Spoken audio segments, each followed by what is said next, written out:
Assalamualaikum warahmatullahi wabarakatuh. Alhamdulillahirrabbilalamin. Wassalatu wassalamu ala rasulillah wa ala alihi wa sahbihi wa sallama tasliman katsira amma ba'd.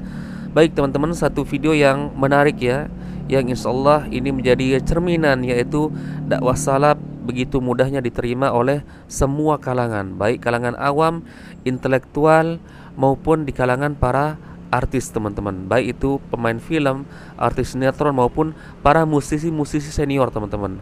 Nah, di video ini kita akan berikan ya rangkuman atau kumpulan ya beberapa artis di tanah air yang sudah hijrah ke manhaj salaf teman-teman, yang dari kalangan pesinetron, pemain film maupun para musisi. Ini membuktikan teman-teman bahwa dakwah salafi ini sangat mudah untuk diterima, sangat mudah untuk difahami penjelasan-penjelasan dari para ustadz-ustadznya, karena saking ilmiahnya teman-teman, dan bisa dipertanggungjawabkan apa yang ustadz-ustadz salafi sampaikan teman-teman. Jauh dari kedustaan ya, atau jauh dari karangan-karangan sendiri teman-teman demi menarik perhatian masyarakat, tidak teman-teman. Ini membuktikan dakwah salafi itu benar-benar ilmiah teman-teman. Kenapa selalu saya angkat di sini artis teman-teman atau para pejabat seperti video yang sebelumnya Pak Anies Baswedan? Teman-teman tahu profesi sebagai pejabat, profesi sebagai artis begitu banyak ujiannya teman-teman. Di depan kita begitu banyak, mohon maaf, begitu banyak maksiat teman-teman, baik itu godaan harta, uang maupun wanita ya, maupun godaan laki-laki bagi para wanitanya. Akan tetapi ketika Allah menyentuh hati mereka, memberikan mereka hidayah, mereka mengambilnya teman-teman, menggenggamnya, dan alhamdulillah sampai hari ini mereka istiqomah. Walaupun ada sebagian dari saudara-saudara kita yang dari kalangan artis ada yang kembali lagi, ya kita doakan teman-teman, semoga Allah berikan mereka hidayah kembali. Karena selama kita masih hidup teman-teman, terkadang kita juga kembali bermaksiat, kembali bertobat, maksiat lagi, bertobat lagi, akan tetapi Allah masih berikan kita hidayah. Maka di sini kita tidak boleh saling memvonis. Sebagian teman-teman ada yang mengatakan, artis itu hanya sensasi, nanti bermaksiat lagi. Dari mana jaminan antum bisa berkata seperti itu? Artis itu juga makhluknya Allah, ciptaan Allah, sama-sama manusia dengan kita juga. Kalau antum katakan para artis ini tidak bisa istiqomah di atas sunnah, lalu apa jaminannya kita yang bukan artis juga bisa istiqomah di atas sunnah? Nah, maka teman-teman tidak boleh saling memvonis, justru kita saling mendoakan teman-teman. Baik teman-teman, kita saksikan ini videonya. Fenomena hijrah sejumlah selebritis tanah air rupanya menjadi fenomena yang menggembirakan. Namun tidak sedikit pula ada sejumlah artis yang memilih untuk mempelajari manhaj salaf. Lalu siapa sajakah artis tersebut? Ikuti kabarnya. Andri Muhammad, kiprahnya di industri musik metal Indonesia sudah tidak diragukan lagi. Gitaris yang bernama lengkap Muhammad Andri Frazi ini lahir di Banyuwangi, Jawa Timur, 1973. Andri adalah seorang gitaris dari grup musik Mahadewa yang diprakarsai oleh Ahmad Dhani. Sebelum bergabung di Mahadewa, ia pernah dikenal sebagai gitaris beralian Cadas, band metal Power Slaves, dan Bumerang. Setelah memutuskan untuk menjadi mu'alaf, rupanya Andri belum meninggalkan dunia musiknya. Hingga akhirnya Andri memutuskan untuk meninggalkan musik. Pengetahuan pendalaman itu Andri dapatkan di sekolah Islam anaknya, di mana di sekolah tersebut anaknya diajarkan bagaimana dalam beragama mengikuti salafus salih. Setelah meninggalkan musik, Andri merasakan ketenangan yang selama ini belum teraih secara sempurna. Dan sekarang, Andri mudah sekali untuk menghafalkan Al-Quran. Steny Agustaf. Jika kalian dulu pernah melihat tayangan sinetron komedi yang berjudul Tawa Sutra di stasiun televisi Antv, kalian akan dapati seorang pemain sinetron bernama Steny Agustaf. Aktor yang berdarah Minangkabau ini mengawali karirnya di public speaking, kemudian menjadi presenter kuis Mamma Mia Show di salah satu TV swasta. Lalu Steny kemudian menjajal kemampuan aktingnya di beberapa judul sinetron. Steny mulai mengikuti kajian-kajian salaf di saat pandemi COVID-19. Beliau rupanya tertarik dengan salah satu ustadz yang membahas tentang bagaimana originalitas dalam beragama itu amatlah penting. Jika dalam hal duniawi saja, kedisiplinan itu menjadi hal penting, apalagi dengan agama. Disiplin ilmu dan amal yang berkesesuaian akan menjadikan kita meraih value sebagaimana para salafun saleh telah meraihnya. Tegasnya, dari situ Stanley mulai menekuni kajian-kajian salaf hingga saat ini. Rico Veralt putuskan untuk hijrah. Pesinetron laga kolosal Rico Veralt lebih selektif dalam memilih tawaran film. Rico Veralt memutuskan untuk berhijrah dan mengubah tampilannya menjadi religius. Bintang film laga yang berusia 34 tahun ini memutuskan untuk hijrah. Sejak beberapa bulan terakhir, ia mengubah penampilannya lebih religius, seperti menumbuhkan jenggot dan mengenakan celana sirwal atau celana di atas mata kaki. Menumbuhkan jenggot karena mengikuti sunnah, termasuk mengenakan celana di atas mata kaki. Awalnya ada rasa risih dan gatal karena penampilan barunya dengan berjenggot, tapi sekarang sudah terbiasa karena telah diniati kuat untuk mendalami agama, tuturnya saat berada di kanal YouTube-nya Afdol Yusma. Keputusan untuk hijrah diawali saat dirinya di dalam mobil. Sesekali ia menonton tayangan ceramah salah satu ustadz salaf di YouTube. Biasanya ia lebih banyak mendengarkan lagu barat maupun Mandarin, tapi ia merasa nyaman saat mendengarkan kajian ustadz salaf tersebut. Kita lihat video ustadz. Sedikit demi sedikit, hati ingin ikut kajian. Awalnya ada pengajian di masjid, tidak tahu-tahunya belajar agama, beli kitabnya, belajar doang. Jadi memang hati tidak ingin lihat yang lain-lain, yang viral-viral. Sampai akhirnya beberapa lihat video, lihat kajian ustadz salaf. Ucapnya, dia mengakui ketika pusing ada masalah seperti lebih tenang, dan seperti hilang itu masalah, karena jika menuntut ilmu, Allah itu akan bikin hati lebih tenang. Dari situ ia ingin terus belajar agama, bahkan sehari bisa 3 kali belajar karena niat yang kuat. Untuk syuting film dan sinetron, sekarang sudah dia tinggalkan, namun untuk program televisi yang tidak terlalu banyak menyita waktu, masih dia ambil karena masih memungkinkan untuk bisa menjaga sholat tepat pada waktunya.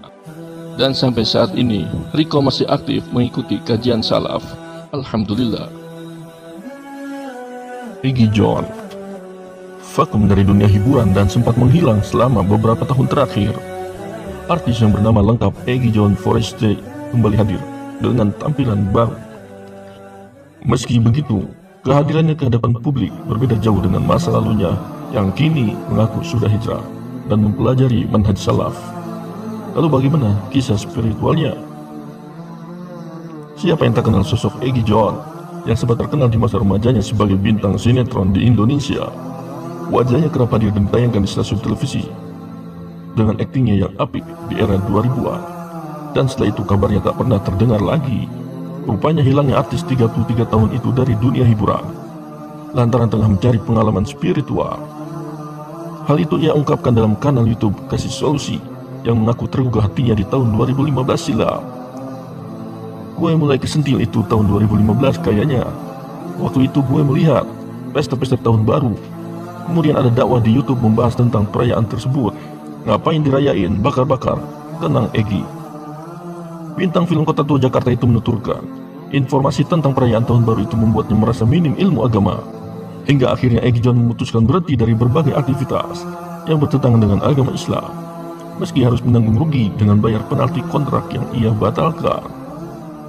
Itu ada perbedaan perasaan di mana hati ingin belajar agama, tetapi masih menjalani rutinitasnya seperti itu. Ada beberapa PH gitu yang dimana yang akhirnya harus ganti rugi. Ya jadi gua harus bayar. Kalau tidak, gua yang dipenjara, ucap pesinetron asal Jakarta itu. Meski begitu, sang ibu sempat menentangnya, lantaran Eggy harus menggelontorkan uang hingga miliaran rupiah akibat keputusannya itu. Namun Eggy John justru merasakan ketenangan luar biasa dari keputusannya. Eggy merasa bahwa perannya di dunia hiburan bertolak belakang dengan sosok seorang muslim. Misalnya peran gue jahat, otomatis harus menjiwai karakter jahat, benar nggak? Tuturnya. Tak jarang Eggy merasa pekerjaannya sebagai aktor membuatnya merasa berkepribadian ganda. Hal itu membuat Eggy sulit menjalani aktivitas sehari-hari sebagai diri sendiri dan malah memiliki karakter bab di sinetron. Hingga saat ini, Eggy John masih aktif mengikuti kajian-kajian salaf. Semoga istiqomah. Uki Noah. Sosok Uki Kautsar alias Uki saat ini sudah konsisten untuk hijrah. Ia mendalami agama Islam dan memilih hengkang dari band yang membesarkan namanya, Noah. Uki sempat curhat soal kegelisahannya untuk hijrah sejak 2014. Namun ia memberanikan diri pasca manggung terakhir bareng Noah di malam tahun baru kala itu. Musisi yang berguru pada Ustadz Syafiq Riza Basalamah sok melihat pemandangan yang terlihat di perayaan pergantian tahun itu. Pokoknya pemandangan manggung terakhir itu pemandangan tahun baru saja. Dan di situ udah kayak wah kacau, kata Uki. Terus lihat, wah ini ngaco nih. Jadi melihat hasil perbuatan kita semalam di panggung, ini yang pada mabok ada di lantai semua. Yang perempuannya juga, wah gak karuan lah. Itu kan susah dipertanggungjawabkan nanti. Uki yang merasa bertanggung jawab tak ingin menjadi sosok musisi yang malah mendorong orang berbuat maksiat. Karena bagi saya nggak bisa membanggakan ya Allah. Saya dulu menciptakan banyak fans, banyak lagu. Di hadapan Allah pada akhirnya, itu nggak bisa meningkatkan derajat saya. Jadi untuk dari segi musiknya, karena ketika musik itu nggak kalian lakukan, maka otomatis kalian menutup pintu-pintu kamar, pintu rokok juga bercampur dengan wanita, seru Uki. Ia bahkan sempat menyarankan agar industri musik ditutup. Jadi dengan menutup pintu musik dan industri musik, kalian menutup banyak hal yang sifatnya mudarat yang mungkin kalian tidak menyadari. Mungkin hanya ngedengerin musik aja. Kalau sejuta orang berpikiran seperti itu, otomatis sponsor akan masuk. Orang penjual komer pun juga akan masuk, katanya.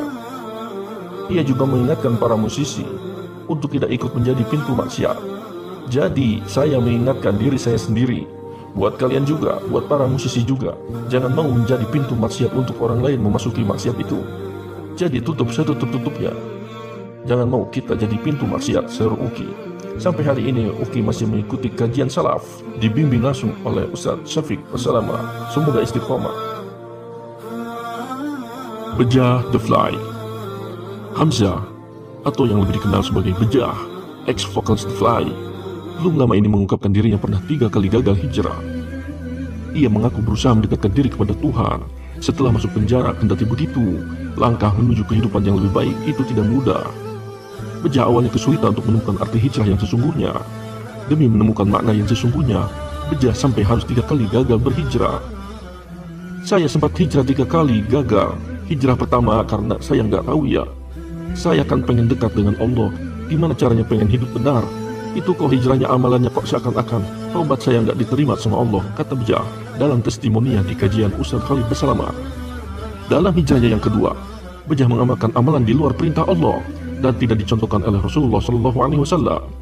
Namun Bejah memilih meninggalkan metode pada hijrahnya yang kedua ini. Saya yakin ini salah. Amalannya hanya zikir, sedangkan sholat ditinggalkan. Saya tinggalkan sudah, ucapnya. Hijrah yang ketiga, Bejah mencoba mengerjakan segala hal yang sunnah, tapi masih belum merasa hal ini yang tepat. Semua amalan-amalan sunnah saya kerjakan.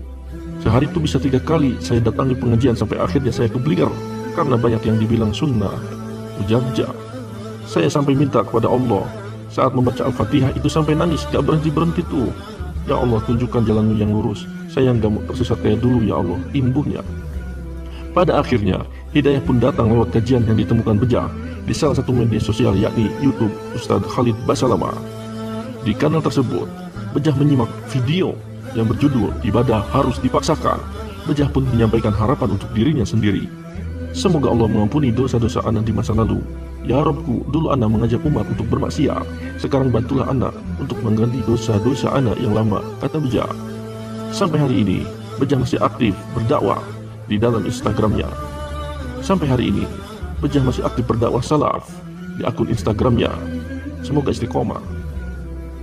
Masya Allah teman-teman, itu dia video yang sudah kita saksikan teman-teman, yaitu beberapa artis yang sudah hijrah ke manhaj salaf. Ada yang dari musisi teman-teman, ada yang dari pemain sinetron, pemain film. Teman-teman, kalau mereka saja yang sudah berpenghasilan ratusan juta, bahkan miliaran rupiah per bulan, lalu mereka berani meninggalkan profesi mereka tersebut teman-teman.